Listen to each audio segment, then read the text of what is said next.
Street, South Forbes Park. Isang gabi. Nag-dinner, tapos kinalapit niya ako. Tara na, mag-yosi na tayo. Kasi kaming dalawa lang nag-yosi sa 8 tao na yan. Yung mag-asawang si Bangag at si Drug Pusher. At yung 3 kasama ko at 3 kami. Pero kung nasa gilid ako palagi ni Drug Pusher, ni Hilas na Palaka. Kasi nga, kaming dalawa lang na nag-yosi. Tapos ito, sabi niya,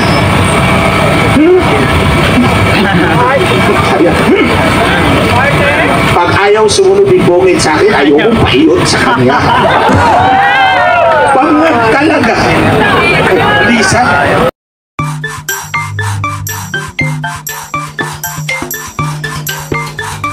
Nakita mo yung sarili mo? Pinakita mo sa buong mundo kung gaano kakapangan. And you don't deserve. The Filipino people deserve a better, far better First Lady than you are. Because you are drug pusher.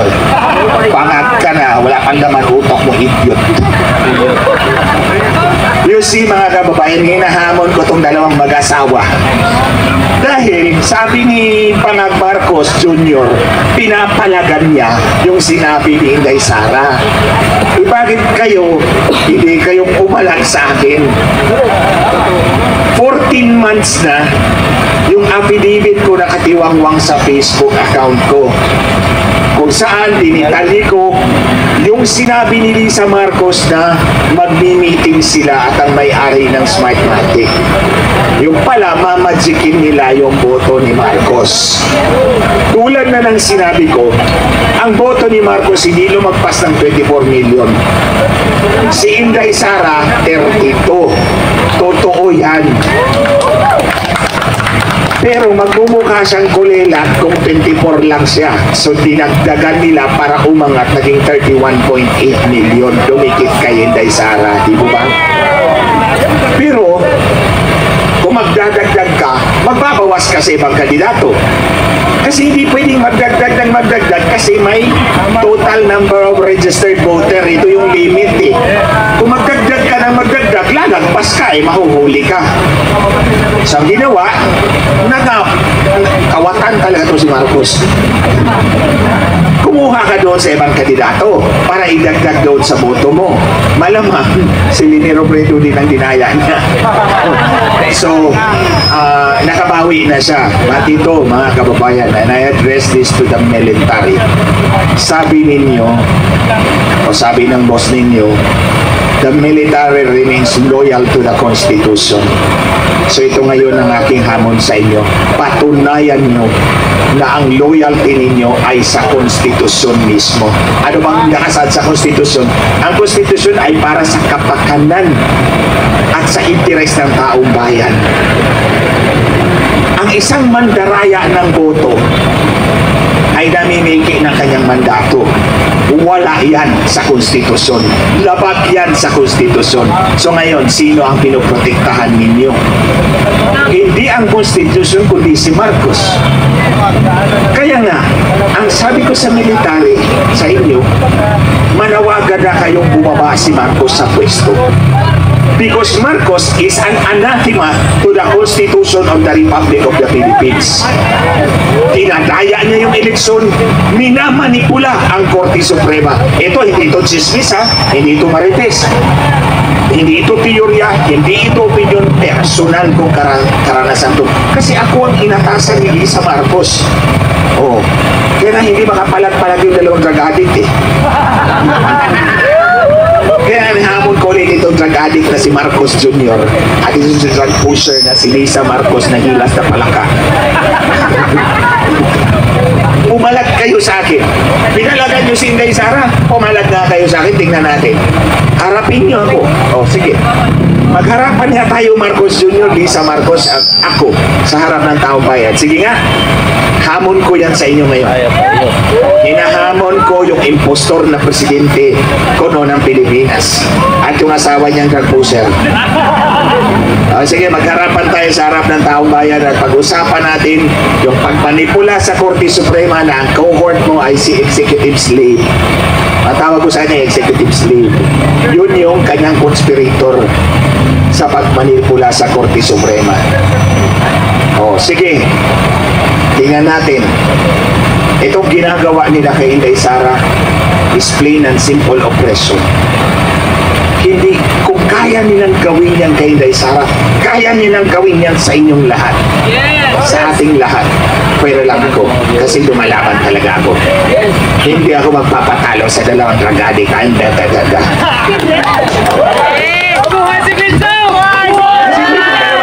Nandito lang sa aking harapan, pinagpupuk ko na yung dalawang ulo nila para magising sila sa katotohanan. Pero more than that, mga kababayan, Marcos has no right to office. Hindi pwede na yung mandaraya ay magpatuloy sa kapangyarihan. Kasi hindi lang ikaw o ako ang dinaya, kundi lahat tayo. At mantakin nyo, yung mandaraya ang nag-a-appoint ng Chief PNP, ng Chief of Staff ng AFP. At yun ang ginagamit nila para bang private army para supilin ang taong bayan, para apihin ang lehitimong halal na Vice President of the Philippines, tayong lahat. Mataas ang presyo ng bilhin. Ano bang ginawa ni Marcos? Sinalan tayo ng bagyo. Ano bang sabi niya? Ano gagawin natin? Pangag talaga. Kaya ito yung mensahe ko sa inyo, mga kababayan. Ito baka sana dumami pa tayo. We cannot afford to be fence sitters. We have to come out. Punuin natin yung kalsada. Lumaban tayo para sa kinabukasan ng ating mga anak at mga apo. Ito mga batang to, they cannot speak for themselves today. It's for you and for me to stand up and fight. Because when we win the future for everybody. I-reserve ko na lang yung iba kong sasabihin bukas ulit. Kasi araw-araw ako nandito. Araw-araw na ako nandito. Basta I will be here, I will be with you. We will fight together, we will win together by God's grace and power. Muli, hinahamon ko si National Drug Addict Bongbong Bangag Marcos at si First Drug Pusher Didi Lisa Marcos Hilas Palaka Marcos. Hilas is ano ba yun? Bisaya? Bisaya is Hilas. Sa Tagalog is? Walang iya. Walang iya. Walang iya. Hilas, Lisa, parang baliktad lang, di ba? Si Lisa, Hilas, Palaka, Marcos. Inahamon ko kayong dalawa dito. Sagutin natin yung mga issue na ayaw niyong palagan. By the way, hindi nga pumalag din sa kay ano tong dalawa kay Kati Binang, di ba? Dakdak si Kati Binang na drug addict tong dalawa. Yung isa drug pusher talaga. Walang sagot. Hindi pumalag. Sa issue ng halalan, hindi rin pumalag sa akin. Pero kay Inday Sara, pinapalagan nila. Kasi nga, si Inday Sara remains the biggest stumbling block sa kanilang hangarin na makontrol yung buong Pilipinas ng ilang taon. Imagine ka, si Bangag Marcos Jr. pagkatapos si Idiot Romualdez. Tandaan nyo, hindi ko natawagin niya, idiot talaga yan Pasensya na pero prangka ako magsalita.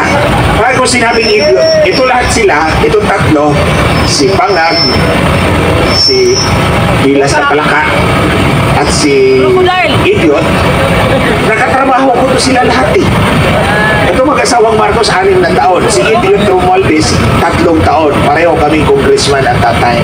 Kaya nga sinasabi kong idiot kasi wala talaga laman utak Pag naglalakad yan sa kongreso, parang palaka ang pato.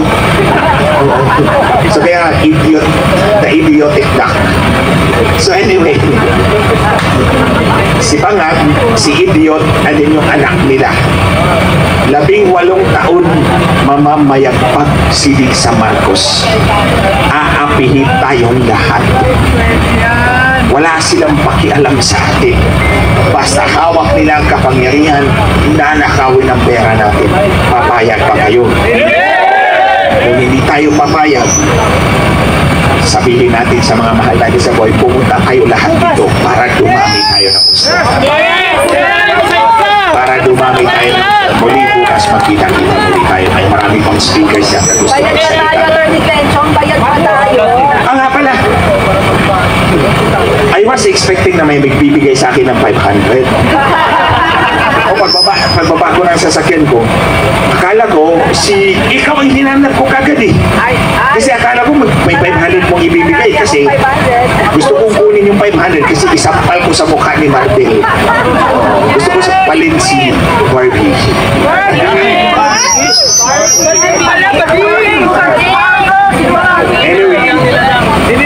haras pa dito sir, 55, haras dito 55. Kanina yung media, yung babae na laba, haras.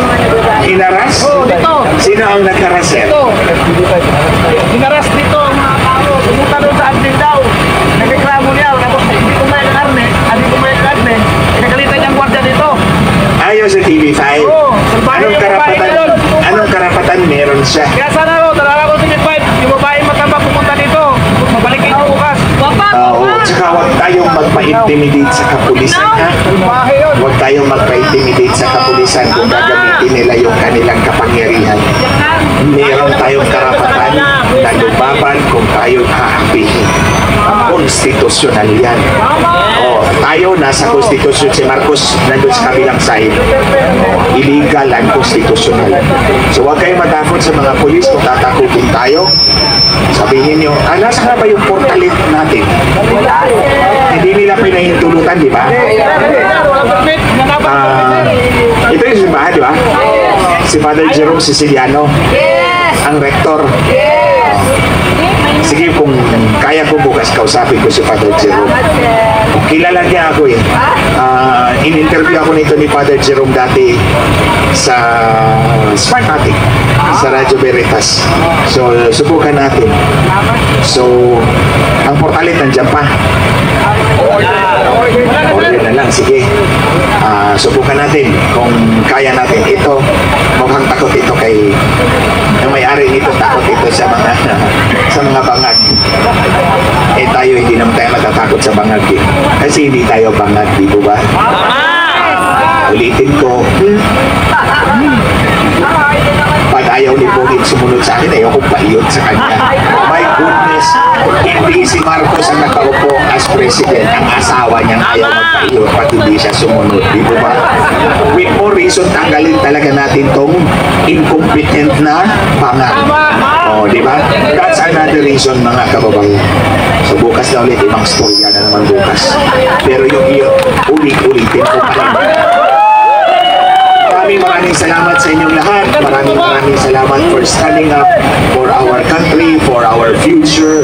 Lahat naman tayo mabibiyayahan. Thank you, Kuya JN. Thank you, Maui. Ang 500 kayo dito kasi isang ko kay Marvel. Okay, anyway guys, thank you very much. Kita-kita tayo muli bukas. Sana mas marami pa tayo bukas.